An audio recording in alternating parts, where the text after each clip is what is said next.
Good morning. Welcome to the News with Whiskey. I'm your host, Chris Storm. This is where we talk about the crazy shit that's going on in the fucking world for today. Today's news about some of the crazy shit going on in the fucking world. So you can be better prepared to deal with how fucked up things are. And you can tell your friends how fucked up they are. And they'll envy you with your vast knowledge of how fucked up things are. Well, first, let's start with some kind of good news. Now, if you see here on the screen, if you guys are watching on YouTube, if you're not, if you're listening to on the pod, it's okay. I'm going to break it down to you so you're not fucking lost.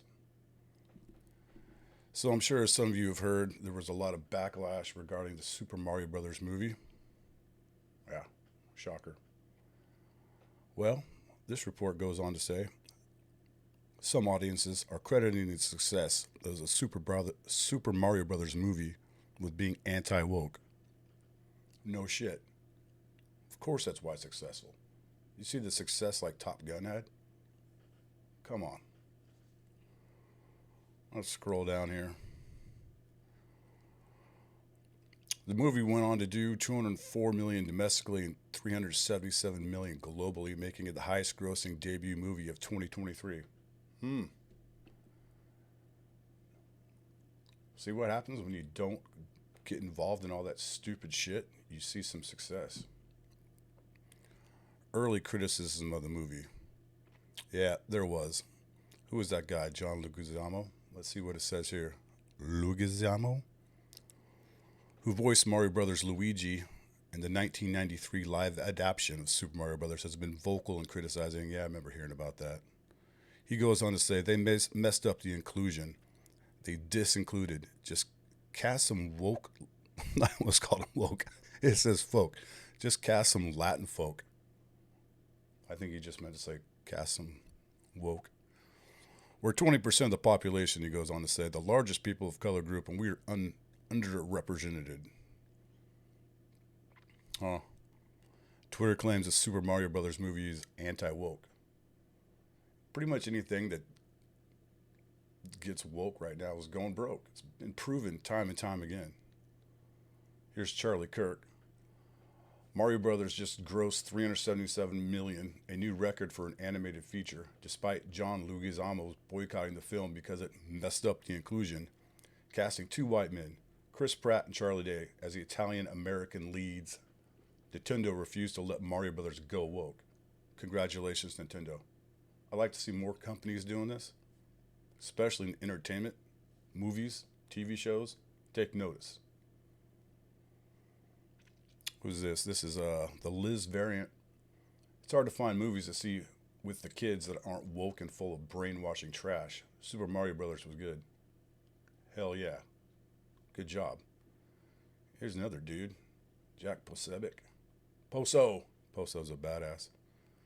The original creator of Mario, Miyamoto, was heavily involved with the production of the animated film and insisted it have as little plot as possible and just feel like one of the games. It has no woke narrative and all the characters are exactly like the games. Touche. Good job. That's how it should be. That's how it should be. And especially right now when you look at what's going on with Budweiser, well, their stocks are down like 5 billion or something like that. That's fucking crazy. You know, I'm not telling you not to fucking drink Bud Light, but if you drink Bud Light, you might be one of the few left. I don't know. As far as people that are probably right-leaning anyways. I don't drink Bud Light anyway, so I'm a Coors Light guy. I've been drinking a little bit of Miller Lite lately. It's not too bad. Not too bad. But as you know, more of a whiskey guy. That's why the show's called Morning News with Whiskey. Now, I'm not saying there is whiskey in this coffee, and I'm not saying there isn't. Doesn't matter. The world's fucked up, man. You gotta do what you gotta do. But we're gonna get through it. So, with more of the Budweiser talk, you know, I have friends that are Budweiser drinkers, specifically Bud Light, which, you know, unless you were born under a fucking rock, you haven't heard about the Dylan Mulvaney Bud Light sponsorship. And this is a trans person. Is that the right way to say it?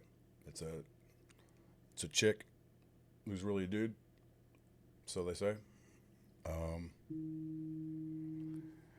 and this sponsorship has led to a lot of hardcore Budweiser drinkers, Bud Light drinkers to ban it, not drink it, to cancel, whatever you want to call it. I don't like to call it cancel culture. That's something like I feel like the left does more. I just think with more right-leaning people, it's more like you support something with your paycheck, with your wallet, and that's about one of the best ways to fight back.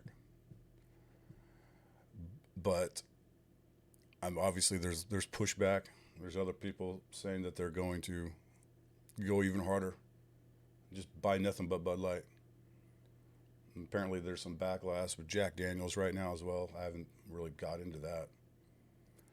But as other people, content creators, I'm sure you've heard on radio shows, podcasts, YouTube. I mean, just about every brand is at some point supported LGBTQ. Coors Light has. I never stopped drinking it. So I don't know. You do what the fuck you want to do. That's what I'm saying. But if you're not into that stuff, and you're not into supporting it, don't buy it. If you don't give a fuck, that's up to you. I'm not going to tell you what to do. This world's pretty fucked up. We got to get through it. We got to get through it together.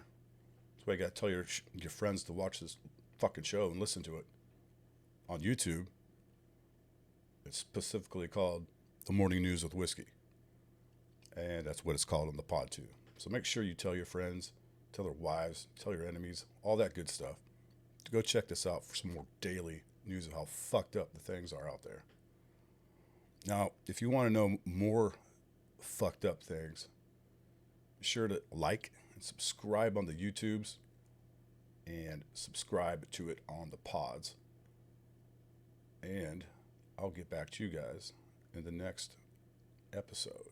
Thank you for listening, and have a great fucking day. Whiskey out.